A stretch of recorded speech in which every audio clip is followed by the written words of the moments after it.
Qué bueno que nos estén acompañando en este cafecito de hoy. Qué alegría que como cada mañana ustedes estén con nosotros para compartir información de muchísimo interés. Y la intención justamente es edificar sobre temas que son importantes en la República Dominicana. Y hay un suceso que de manera puntual la semana pasada afectó el desarrollo en sentido general de todo lo que tiene que ver con el accionar de los dominicanos y dominicanas y de todo el que estaba en el país. El famoso blackout, ese apagón general que vivimos todos el pasado martes y que de manera técnica hoy vamos a conocer. Esto lo haremos de la mano de Juan José Pichardo, quien es ingeniero eléctrico, egresado de la Pucamaima y con amplísima experiencia en tema de redes.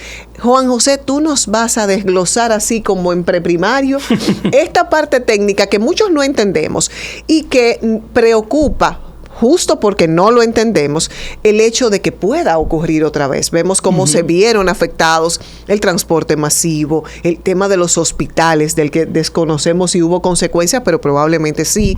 Cuando hay un apagón general, todo se afecta. Así que, Juan José, bienvenido al cafecito y buenos días. Bueno, muchas gracias. Buenos días también. Claro que sí. Vamos a iniciar por el principio. Este apagón general se ha dicho que se origina en San Pedro de Macorís, pero ¿cómo es posible que desde un solo punto del país toda la red nacional se viera afectada? Bueno, específicamente uno de los conceptos que yo había preparado, que entiendo que es importante que la gente sepa, para principalmente ver cómo algo en San Pedro de Macorís, incluso si no vamos más lejos hasta en Higüey que pase, puede afectar el país completo. Okay. Y lo que pasa es que en República Dominicana nosotros trabajamos con lo que se llama el CENI, que es una palabrita que se ha dicho mucho en estos últimos días porque significa un sistema eléctrico nacional interconectado. Prácticamente hay dos tipos de sistema eléctrico. El sistema eléctrico por islas, que hay algunos países o en algunos sitios que lo tienen así, y un sistema interconectado. Interconectado significa que todas las barras o todos los puntos eléctricamente están conectados en el país completo. Creo que aquí tenemos algunas excepciones, como CEPEN, por ejemplo, que opera como una isla, no está conectado. Por eso CEPEN no sufrió daños el día. Entonces, ¿qué pasa? Si nosotros... Bueno, ustedes no van a tener acceso a la gráfica que yo tengo aquí, pero si ustedes... Eso está disponible en internet. Si ustedes buscan lo que se llama el unifilar del CENI, ustedes pueden ver que tanto San Pedro como Bonao, como las subestaciones que tenemos en Santiago, todas las subestaciones que nosotros vemos en la calle están interconectadas. ¿Qué significa? Que esos puntos eléctricos, barra como se llama, o bus, comparten el mismo voltaje a nivel por unidad. No me quiero meter muy técnico. No, y hasta ahora vamos entendiendo muy bien. Y la misma frecuencia. Entonces, un sistema interconectado muchas veces se describe como la obra de ingeniería más importante de la humanidad en todo el mundo, porque es casi imposible de entender cómo, y eso que el sistema de nosotros es pequeño, porque Estados Unidos opera aproximadamente con 5 sistemas que están interconectados, mucho más grande y amplio que nosotros. Cómo yo tengo un generador en una zona a 300 kilómetros de otro y esos dos generadores están sincronizados perfectamente. Entonces, eso tiene su ventaja, que me da robustez del sistema. Si se daña un generador pequeño aquí, no me afecta el grueso del sistema, pero también tiene la desventaja de lo que vimos, que como está interconectado, ocurre ese efecto dominó de que uno cae y cae todo lo demás. Pero a mí lo que todavía no me llega a hacer sentido en mi cabeza, se habla de un error humano en la intervención de esto o en la causa principal. ¿Cómo un error humano provoca un apagón nacional? O sea, ¿cómo no existen las preventivas a nivel técnico que impidan que cualquier error humano que se puede cometer, no estoy alegando que no, pero que impidan que existan este tipo de efectos con un apagón nacional? Bueno, lo primero es que un error humano es un término muy amplio. Por eso a mí me gustaría, antes de emitir opiniones o inferencias o cosas así, el informe técnico ya completo de la CIA, que no ha salido, lo están prometiendo para la semana que viene. Pero, por ejemplo, un error humano puede ser interconectar una barra de una subestación que no... O sea, de manera errada. Ahí estamos viendo un gráfico, si lo pueden colocar nuevamente en producción. Toda esta línea roja es la que mencionas como la interconexión que hay. Eso es a nivel nacional. Ah, entonces todo está interconectado, unas con otras. Excelente. Y bueno, ahí en esa gráfica, déjame ver. Okay. Al revés. Bueno, está al revés. Pero la leyenda está arriba. Estamos viendo, aunque esté al revés, pues podemos apreciar las líneas rojas que interconectan a nivel nacional todo lo que es el sistema eléctrico, y por eso entonces Juan José nos explica la lógica. Exacto, la lógica. Entonces, Juan José, eso que tú dices como un error humano que ha sido la justificación y que como tal refieres, tendremos que esperar los informes técnicos, pero de las múltiples cosas que pueden pasar, ¿cuál error humano pudo haber provocado esto? Como te digo, en las subestaciones, por lo general, en las subestaciones de doble barra o de más de una barra, a veces hay lo que el sistema tiene que se llaman anillos, que sirven, irónicamente, para fortalecer o respaldar un circuito en ausencia de otro. El sistema, así como lo vemos en la gráfica, que no la estamos viendo ahora mismo, el sistema tiene muchos anillos que funcionan para que si yo no estoy alimentando de un lado, yo puedo switchar hacia otra barra y alimentar de este lado. Entonces, pudo haber pasado que se previó, se planificó conectarse una barra con otra, pero por alguna razón extraña, porque realmente esos sistemas y esas maniobras siempre son muy, muy controladas y el error es muy poco probable. Entonces, por eso te digo que a mí no me gustaría emitir una opinión, claro, porque de hecho, como tú dices, es que es muy improbable cualquiera de las lógicas que pudiéramos pensar en cuanto a errores humanos, pero a mí lo que no me cae todavía, como una ciudadana común que no conoce ninguno de estos procesos, con tantos adelantos y con tantos sistemas de previsión que deberían existir, o sea, estamos hablando de que los mismos informes ese día daban cuenta que el último apagón general fue hace 10 años. Imagínense todo lo que ha pasado, no hace 10 años, hace de 10 meses para acá, en términos de tecnología y en términos de avance, que pudieran haber protegido nuestro sistema. Que eso todavía no ocurra. Estamos tan vulnerables. Es algo que puede ocurrir nuevamente con alguna especie de facilidad. De que puede ocurrir de nuevo. Y también es importante resaltar que el sistema se cayó efectivamente por las protecciones. ¿Cómo así, Juan José? Sí. Explícame eso. Sí, si nosotros analizamos la respuesta en frecuencia de ese día o la frecuencia del sistema, que ya también es un término un poquito avanzado, pero el punto, la frecuencia eléctrica simplemente es, nosotros tenemos la corriente AC, que si la vemos en una gráfica va cambiando de polaridad a una tasa específica. Como yo te dije, en el sistema interconectado, esa frecuencia tiene que ser igual. O sea, yo me voy a Montecristi y mido en un tomacorriente la frecuencia. Me voy a Higüey y mido el tomacorriente de una frecuencia y es la misma. La frecuencia tiene un rango de corte. Nosotros sabemos que es 60 Hz, pero el rango de frecuencia que puede variar hacia arriba y hacia abajo es muy pequeño. Por ejemplo, aquí, tengo una pequeña gráfica, me dice que 60.25 y 59.75 es donde la frecuencia puede variar. Ese día, la frecuencia bajó hasta 40 Hz. Después del evento. O sea, ya eso no es la causa del evento. Porque es una consecuencia, digamos. La causa del evento fue lo que causó que la frecuencia bajara. Y ya después de que la frecuencia baja mucho de 59.75, el sistema se vuelve inestable y todas las generadoras, todas las subestaciones, tienen equipos de protección que se llaman relay de protección, o como se mencionó también mucho el EDAC, que es otra forma de decir un sistema de protección, y ellas se salieron. ¿Para qué? Para no dañar los equipos. Porque hubiera sido peor, por ejemplo, que los sistemas de protección no hubieran funcionado.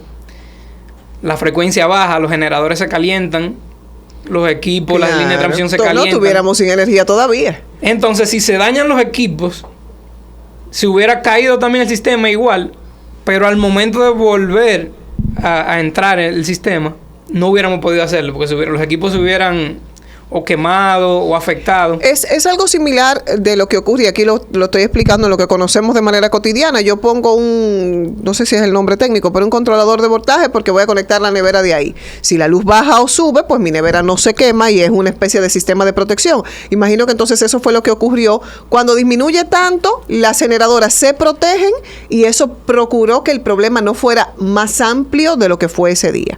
Sí, pero hay una diferencia muy clara entre protección y control. Ya. Cuando tú dices un controlador de voltaje, lo que hacen los controladores de voltaje es, tienen, por ejemplo, vamos a verlo como una caja negra, tiene una entrada y una salida.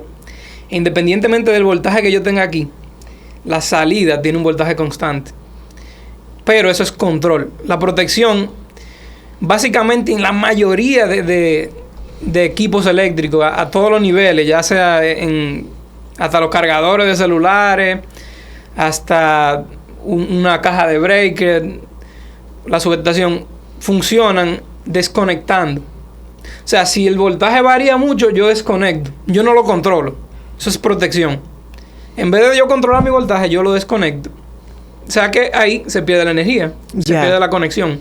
Esa es la diferencia entre controlar y protegerse. Bueno, y es importante conocer que justamente el problema pudo haber sido mayor y estos sistemas de protección de las generadoras evitaron que de alguna manera esa recuperación, que hasta cierto punto fue rápida porque el mismo día pudimos tener energía, pudo haber sido peor. Pero sobre este tema continuaremos conversando con nuestro ingeniero eléctrico el día de hoy acerca de este apagón general y si pudiera eso volver a ocurrir, ¿qué protecciones pudiera tener el país al respecto? Regresamos después de la pausa.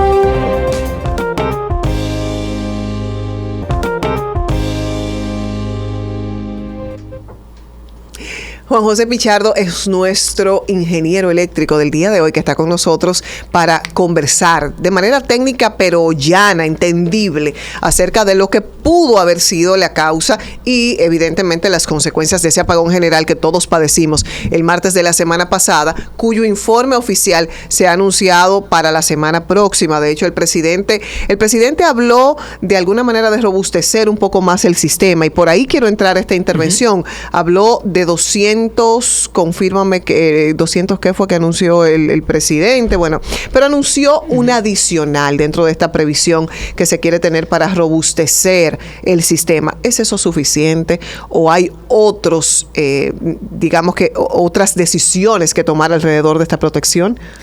Bueno, lo primero es, no vi la noticia, pero cuando tú hablas de 200 me suena a que estamos hablando de generación. Probablemente se anunció te digo, no tengo el dato, no me gustaría hablar, pero si habla por ahí, estamos hablando de más generación. Sí, sí. Pero, saliéndonos un poco de que tú me dijiste eso, el tema de la generación aquí en el país se podría robustecer porque nosotros tenemos la generación asimétrica. Ok. La mayoría de la generación del país está en el sur. Y obviamente el sistema interconecta toda esa generadora del sur hacia el norte, que es donde nosotros vivimos. Cuando ocurre un evento o más adelante, cuando queramos modernizar un poco la red para prever eventos como este, tenemos un déficit en la parte norte de generación que se va a contrarrestar un poco con la central de Manzanillo, que va a estar allá cerca de Montecristi. Según el informe oficial, que de hecho fue anunciado en la semanal de este lunes, el anuncio del presidente indica que el Sistema Eléctrico Nacional sumó 200 megavatios adicionales de capacidad. ¿Eso de alguna manera prevé, robustece un poquito más o es simplemente sumarle a la capacidad que ya tenemos, sin embargo, los correctivos que pueden dañarlo todavía? Eso ahí no estoy muy clara. Bueno, siendo honesto, eso es casi transparente por lo que estamos hablando, porque incluso no todas las generadoras estaban encendidas en ese momento. Okay. O sea, el país no sufrió un déficit de generación. Ya. Fue un fallo. Como te decía ahorita, por ejemplo, un cortocircuito, una falla a tierra, ya sea por error humano, como dijeron, o cualquier otra causa. Pero, o sea, la generación no fue el factor que tumbó el sistema. O sea, que el hecho de sumar la generación no robustece tampoco el sistema de seguridad para que evite que estos hechos ocurran. Si hablamos de un evento exactamente igual como el que ocurrió, la generación no es un factor. Ok. O sea, no fue que nos quedamos con poca luz y no dio para todo el mundo y se apagó el sistema. No, es que había suficiente. Fue un déficit, exacto. Fue una falla. Entonces, como te decía, una de las maneras de robustecer el sistema, nosotros en la Pucamaima tenemos un grupo de investigación que se llama el Grupo de Investigación de Microredes Eléctricas. Y una de nuestras tesis era que este tipo de evento y el sistema nacional se tiene que analizar desde el punto de vista de la resiliencia. Ok. La resiliencia es qué tan rápido se puede recuperar un sistema cualquiera de un evento que se llama HILP, High Impact, Low Probability. Ok. O sea, como vemos, un evento de baja probabilidad porque ocurrió hace, tú me dijiste, 10 meses. 10 años. 10 años, hace mucho tiempo. Y alto impacto porque obvio, se queda el país sin luz. Entonces, con ese análisis de resiliencia, es una manera de switchar la mente. De no trabajarlo tanto como que mi sistema es robusto, aquí y allá. No, vamos a ver la resiliencia. Cómo yo puedo diseñar el sistema, cómo yo puedo tomarme decisiones, diseñar para que mi sistema sea lo más resiliente posible. Y una de las... Por eso el laboratorio y el grupo se llama Microredes Eléctricas. Una de las soluciones que nosotros planteábamos era dividir el país primero en mini redes. Es decir, yo tengo aproximadamente 5 mini redes. Que el país operara con islas interconectadas. Okay. Una en la parte este, una en la parte sur central, una en la parte suroeste, en la parte norte. Y que en caso de que fallara una de las mini redes en el sistema interconectado, esa mini red se pudiera aislar. Y nos quedamos con la parte que está funcionando bien. Que ahí tiene un poco de sentido que mucha gente, tal vez que no conocen lo que dijimos de la interconexión, digan, óyeme, si se va, el país no puede estar dependiendo de que en Higüey hagan una maniobra bien y yo en Montecristi tenga energía. O sea, es un poco difícil al principio de tú decir, cónchale, no debería ser así. Exacto, y cuando lo vemos literalmente, ¿cómo es que un error o un descuido en San Pedro de Macorís pueda dejar sin luz a la parte norte, al país entero? Pero es lo ilógico que se presenta. En el fin de semana hubo decretos y cancelaciones y sustituciones, pero a mí me parecen un poquito ornamentales porque son, digamos, bueno, al de transporte porque no tuvo la previsión de que las plantas estuvieran funcionando para que el metro no se parara, al de tal cosa, pero la causa como tal no he visto y me imagino que ese resultado lo dará el informe oficial, pero hay que atacar la causa desde mi punto de vista es lo lógico. Y aquí me imagino que habrá responsables, tiene que haber responsabilidades personales sobre quienes manejan ese sistema. ¿Qué tantas personas se involucran en un manejo así? O sea, ciertamente solo una persona o un error humano, que de manera genérica ha sido el término, puede provocar todo esto sin que haya como que mayores consecuencias. Bueno, como te decía fuera del aire, a nivel institucional, el sistema eléctrico, el CENI, como ustedes lo ven, si ustedes creen que técnicamente el gráfico era complicado, es complicado. Institucionalmente es más complicado. Más complicado. Porque tenemos generadora, tenemos distribuidora, tenemos ETED, tenemos el organismo coordinador, la Superintendencia de Electricidad, la CNE. Entonces sí, hay mucha gente que se involucra. Pero principalmente la ETED es, como quien dice, la institución más central. Porque la ETED sí está en la mayoría de sus estaciones, por no decir en todas. Entonces, es muy probable que haya sido técnicos de ETED. Y sí tiene sentido que una sola persona o un pequeño número de personas haya sido responsable. Porque si nos vamos al hecho en sí, al momento, es como que, ok, mira, a este grupo de personas o específicamente a alguien le toca realizar cierta tarea para el tema de mantenimiento de la subestación y esto.